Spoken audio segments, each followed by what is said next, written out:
Buenos días, licenciado, bueno, buenos días o buenas noches, licenciado Iván. Mi nombre es Justiniano Valle Francisco y hoy les voy a poner acerca sobre el enfoque cognitivo-conductual y también acerca sobre el adiestramiento en inoculación del estrés. Bueno, empecemos. Vamos a empezar hablando sobre una definición del enfoque teórico que viene a ser en este punto la terapia cognitivo-conductual, que según Torres en 2015 afirma que la terapia cognitivo-conductual es uno de los conceptos más importantes de la psicología aplicada, ya que permite abordar problemáticas muy diversas aplicando técnicas que cuentan con un aval científico. En la terapia cognitivo-conductual se trabaja enseñando a reconocer los estilos de pensamiento que predisponen a llegar a conclusiones poco útiles para el paciente o pensamientos disfuncionales. Entonces, ¿en qué consiste la terapia cognitivo-conductual? Bueno, la terapia cognitivo-conductual consiste en darle a conocer al paciente cuáles son los pensamientos que le son útiles a él en su vida diaria y cuáles pensamientos no le sirven y le hacen llegar a unos caminos sin salida. Ahora, al hablar sobre los antecedentes del enfoque teórico, hay que empezar diciendo de que la terapia cognitivo-conductual o el enfoque cognitivo-conductual se basa o se sustenta debido a dos terapias o a dos enfoques, que son la terapia cognitiva y la terapia conductual. Ahora, ya entrando más de lleno a sus antecedentes, se dice que desde finales del siglo XIX se ha venido desarrollando una psicología de corte profesional y pragmático enfocada a la solución de las problemáticas vinculadas con el comportamiento anormal. En sus inicios, este tipo de psicología, conocido como psicología clínica, se basó en los contenidos de la terapia psicoanalítica y metodológicamente estuvo respaldada por la psicometría clásica. Más adelante, a partir de la teoría del condicionamiento y su derivado tecnológico, conocido como modificación de conducta, las aproximaciones terapéuticas del comportamiento se caracterizaron por su énfasis en el incremento o decremento de patrones conductuales tipificados como problemas. ¿Qué es lo que nos quiere decir esto en pocas palabras? Que desde el final del siglo XIX se vino desarrollando como una psicología de un corte más profesional y de un corte más pragmático. A esta psicología, que antes se la denominaba como psicología clínica, se sustentaba gracias a la psicología psicoanalítica y tenía como un aval que lo respaldaba gracias a la psicometría clásica. Y es que recién cuando se da la teoría del condicionamiento, se empieza a hacer como una caracterización o un mayor énfasis en el incremento o decremento de patrones conductuales tipificados como problemas. Continuando, posteriormente llega lo que se denomina como la revolución cognitiva, y debido a la restricción conceptual de la teoría del condicionamiento o en lo que se refiere a las conductas no observables y a las semejanzas que guardan las prácticas terapéuticas, cognitivas y conductuales cuando son comparadas con aquellas que se basan en la aproximación psicodinámica, se dio un amasijo conceptual y terapéutico conocido genéricamente como aproximación cognitivo-conductual. ¿Qué es lo que nos quiere decir este texto? Es que antes de esta denominada revolución cognitiva, los psicólogos solo se enfocaban en estudiar lo observable, es decir, la conducta. Pero gracias a esto, a esta revolución cognitiva, es que los psicólogos empiezan a tener otra visión y empiezan a darse cuenta que el comportamiento de las personas se da debido a algo interno. Y es que gracias a esto, a esta revolución cognitiva, es que se da esto a lo que se denomina como amasijo conceptual y terapéutico, conocido genéricamente como aproximación cognitivo-conductual.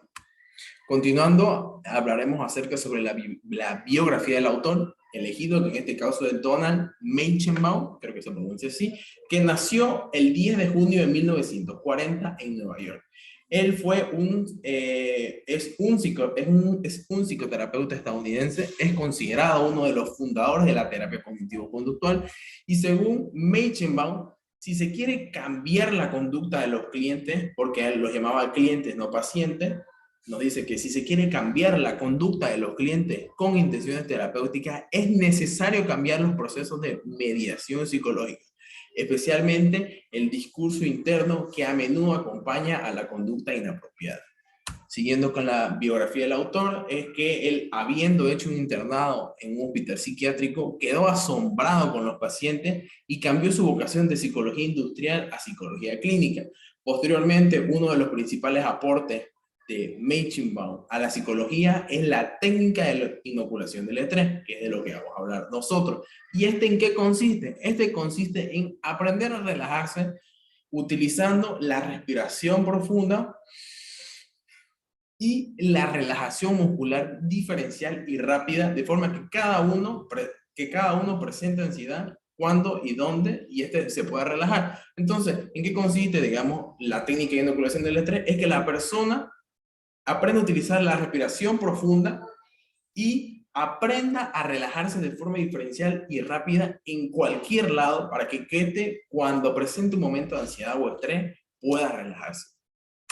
Continuando, hablaremos aparte sobre las fases de adiestramiento en inoculación del estrés, que son la fase 1 de conceptualización, la fase 2 de adquisición de habilidades y la fase de ensayo. Por último está la fase 3 de aplicación y consolidación.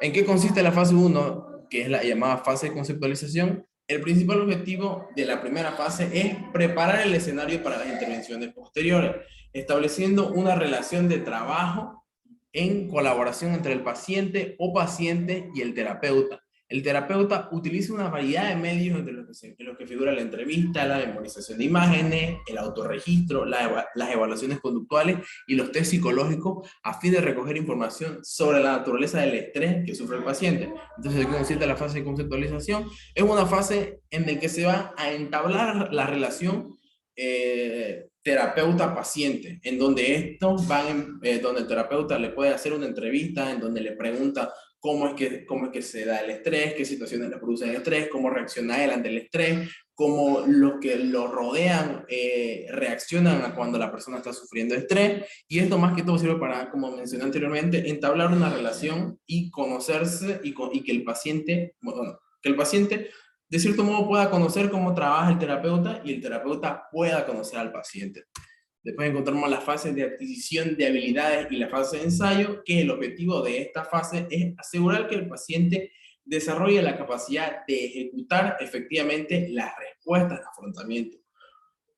Como en la fase anterior es la fase de relación, también se la considera esta fase como una fase en la que el paciente es un colaborador. ¿Qué nos quiere decir esto? En que el terapeuta le va a hacer preguntas como ¿qué sugerencias hace el paciente sobre las maneras de reducir y evitar el estrés? ¿Qué intentos del paciente en el pasado salieron bien o fracasaron?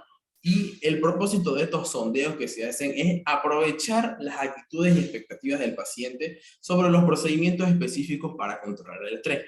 Por ejemplo, los pacientes pueden indicar que han intentado la relajación, la asertividad, no pensar en un acontecimiento estresante o mantenerse ocupado. Sin embargo, nada de esto surtió efecto. Mientras el paciente describe tales esfuerzos de afrontamiento, el terapeuta lo escucha y le sondea variables como el tiempo específico de afrontamiento, los criterios usados, que fueron los criterios usados para el éxito, la elaboración y el tiempo de los esfuerzos, las reacciones ante los fracasos y etc. Entonces, ¿en qué consiste esta fase de adquisición y habilidades de ensayo? Consiste en que el paciente pueda asegurar la capacidad para ejecutar efectivamente las respuestas de afrontamiento. Y como se menciona, esta fase va muy ligada a la fase 1, porque en la fase 1 es cuando se entabla esta relación, se hace como esta entrevista, y el terapeuta le puede preguntar al paciente cuáles son las cosas que él ha hecho para evitar el estrés antes de conocer el programa de adiestramiento en inoculación del estrés. Por ejemplo, cuáles son los procedimientos específicos que utilizó para controlar el estrés, si es que estos tuvieron efecto, si es que tuvieron fracaso, si en el caso de que se dio un éxito, cuánto tiempo lo utilizó, cuál fue la duración y cuáles fueron las reacciones que tuvo él, por ejemplo, el tipo de afrontamiento que utilizó, y más que todo, creo que lo más importante es qué tipos de afrontamiento utilizó y no le sirvieron. Eso más que todo. Pasando a la última fase, que viene a ser la fase de aplicación y consolidación. Esta consiste en estimular a los pacientes para que pongan en práctica respuestas de afrontamiento a las situaciones de la vida diaria y acrecienten al máximo las oportunidades de un cambio generalizado. El terapeuta avanza por etapas, induciendo in vitro y gradualmente in vivo pequeñas cantidades manejables de estrés.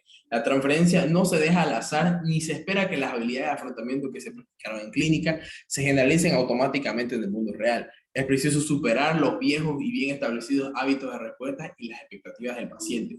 Para lograr estos objetivos, el terapeuta puede emplear una variedad de técnicas entre las que figuran el ensayo imaginado, el ensayo conductual, la representación de papeles, el modelamiento y la práctica gradual en vivo. Las técnicas específicas pueden adaptarse a las necesidades de cada población. Consideramos cada uno de estos procedimientos y concluiremos con una consideración sobre cómo se prepara a los pacientes para las experiencias posteriores del adiestramiento.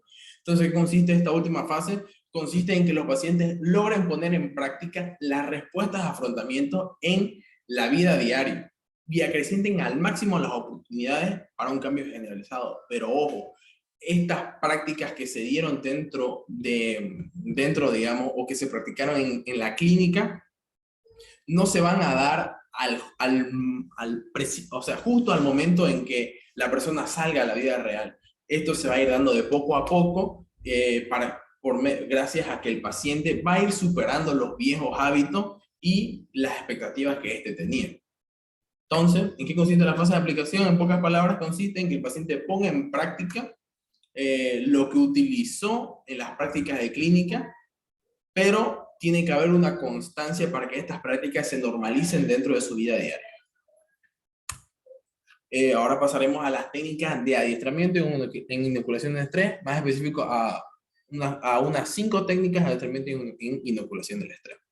Empezaremos con, yo creo que de las más importantes, la entrevista en el adiestramiento en inoculación del estrés. Se inicia normalmente con una entrevista semiestructurada y adaptada a la población específica.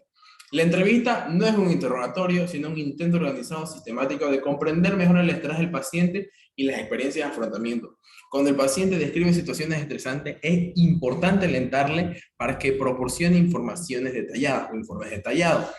Es interesante saber qué aspectos de las situaciones estresantes llaman la atención del paciente, qué pensamientos pasan por su mente, qué experimenta emocionalmente, qué comportamientos se producen y cómo responden las personas de su entorno a cuando él está pasando por una situación de estrés. Entonces, ¿en qué consiste la entrevista? Es una entrevista semiestructurada en el que el paciente va a dar a conocer cómo es que éste reacciona ante el estrés, qué situaciones le llaman la atención cuando éste pasa por un momento de estrés y cómo es que los demás reaccionan a cuando él pasa por un momento de estrés. Siguiendo, encontraremos el adiestramiento en resolución de problemas, que se basa en 6 niveles o 6 etapas. Primero, el terapeuta puede utilizar como referencia los signos corporales de tensión física del paciente. Si esa tensión exacerba el estrés, no hay inconveniente en sugerir al paciente que la relajación pueda ayudarle a reducir el estrés. Entonces, el terapeuta hace una exposición razonada del procedimiento específico de relajación a utilizar. Segundo, el paciente ha de saber que aprender a relajarse no es una pérdida de tiempo. El terapeuta debe ayudar al paciente para que éste se revele a sí mismo o revele a sí mismo sus preocupaciones acerca de cada aspecto del adiestramiento. De esta manera, el terapeuta puede adaptar individualmente sus comentarios a las preocupaciones específicas del paciente. Tercero, es necesario hacer ver al paciente que los beneficios están ligados a la frecuencia de la práctica. Cuarto, una serie de diferentes procedimientos de relajación, tales como imágenes personales, personales placenteras de relajación, ejercicios de respiración y procedimientos cognitivos. Quinto, es preciso comentar las maneras específicas en las que el paciente utilizará la habilidad de afrontamiento, que es la relajación en prevención de situaciones estresantes, sobre todo cuando son evidentes las señales de baja intensidad. Y finalmente, es necesario asegurarse de que el paciente revise las consecuencias de su esfuerzo de afrontamiento y se autoatribuya las mejorías. Entonces, ¿en qué consiste el adiestramiento y resolución de problemas? Consiste en el que lo vital de aquí vendría a ser que el paciente se tiene que dar cuenta de que relajarse no es una pérdida de tiempo, que el resolver sus problemas y sus situaciones de estrés no lo va a hacer menos o no va a ser como un momento en el que diga, pucha, estoy estresado y voy a seguir haciendo lo que tengo que hacer y no me relajo, digamos, o sea, a eso es lo que me refiero. También hay que hacerle dar cuenta al paciente de que este se tiene que revelar a sí mismo sus preocupaciones que tiene acerca del aspecto del adiestramiento. También hay que dejarle muy en claro que, como se mencionó en la fase 3, que la mejoría o los beneficios de este adiestramiento van ligados a la práctica. Si el paciente no es frecuente, no van a haber mejoría. También, digamos, algunas de estas técnicas que se utilizan para mejorar, digamos, vienen a ser las imágenes personales placenteras de relajación, los ejercicios de respiración o los procedimientos cognitivos. Y otro dato importante también que se menciona es que es preciso comentar de manera específica cómo es que el paciente tiene que utilizar las habilidades de afrontamiento para cuando éste se encuentre en situaciones estresantes. Más que todo, se le tiene, o sea, es como que se le tiene que enseñar a realizar estas técnicas de adiestramiento ya de forma inconsciente, para que él cuando se siente estresado, automáticamente lo haga. Perdón. Ahora pasaremos a lo que viene a ser el ensayo imaginado. Este consiste o proporciona a los pacientes una oportunidad de enseñar las habilidades de afrontamiento imaginando una representación del papel. El paciente puede enseñar durante las sesiones tentativas de afrontamiento que se aproximan a las situaciones estresantes. Se pide al paciente que se imagine afrontando escenas progresivamente más amenazantes mientras permanece relajado. Entonces, en pocas palabras, el ensayo imaginado consiste en simular un papel en el que el paciente está pasando por una situación de estrés y cómo digamos, podría afrontarlo. Ahora encontramos las estrategias cognitivas que para controlar el impacto de estos procesos cognitivos y afectivos del adiestramiento en inoculación del estrés, emplea una serie de procedimientos cognitivos, como pueden ser la reestructuración cognitiva, la resolución de problemas y el diálogo dirigido con uno mismo. El procedimiento consiste en formular la conclusión del paciente como una hipótesis, la cual se investiga conjuntamente. La primera tarea en la terapia cognitiva se ha llamado captación del pensamiento y su objetivo es ayudar a los pacientes estresados a tener conciencia de los pensamientos, imágenes y sentimientos acompañados o los sentimientos acompañantes automáticos que experimentan cuando están estresados. Beck, en 1963, utilizó el término pensamientos automáticos para describir los pensamientos específicos discretos que tienen los pacientes y que se producen con mucha rapidez sin que, al parecer, los interrumpan acontecimientos inesperados y que no son resultado de un pensamiento dirigido. Son contenidos específicos y proporcionan una interpretación de los acontecimientos y con frecuencia incluyen predicciones sobre las situaciones. Entonces, ¿en qué consiste, en pocas palabras, la estrategia cognitiva? Consiste en estrategias que le van a ayudar en lo que vienen a ser los procesos cognitivos y los procesos afectivos para empezar a reducir este estrés. Dentro de estas se encontrarían la reestructuración cognitiva, la resolución de problemas y el diálogo dirigido con un amigo. Por último, encontraríamos el adiestramiento de resolución de problemas, que es común en cada uno de estos programas un algoritmo secuencial de resolución de problemas que incluyen las siguientes etapas. El definir el estresor o las reacciones de estrés como un problema que se ha de resolver. 2. Establecer unos objetivos realistas lo más concretamente posible, expresando el problema en términos de conducta y delineando los pasos necesarios para lograr cada objetivo. 3. Generar una amplia gama de posibles cursos de acción alternativos, imaginar y considerar cómo podrían responder otros si se les pidiera que trataran de, bueno, como que si trataran el problema similar. Y 5. Evaluar los pros y los contras de cada solución de propuesta y ordenar las soluciones desde las menos a las más prácticas y deseables.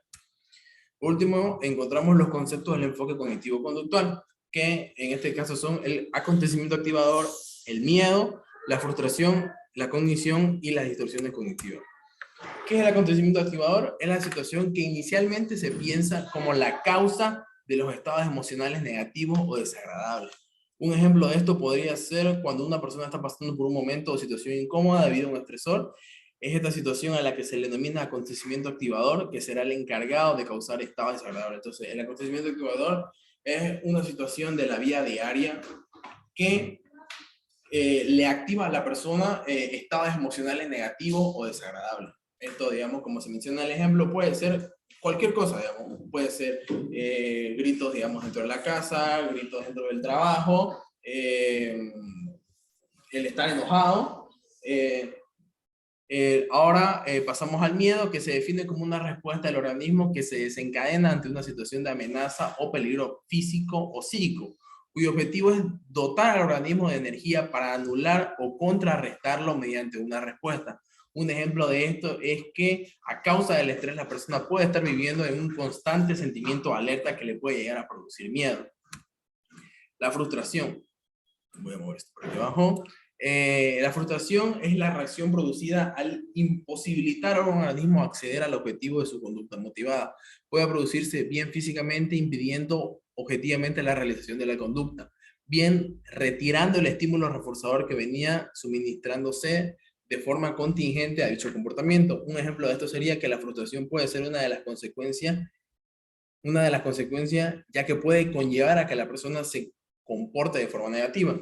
Encontraríamos la cognición, que son procesos intelectuales que nos permiten evaluar los acontecimientos que ocurren, prever otros que podrían ocurrir y actuar acorde a la experiencia. Si bien clásicamente la cognición se asoció al estudio de las funciones mentales superiores, en la actualidad su significado es más vasto,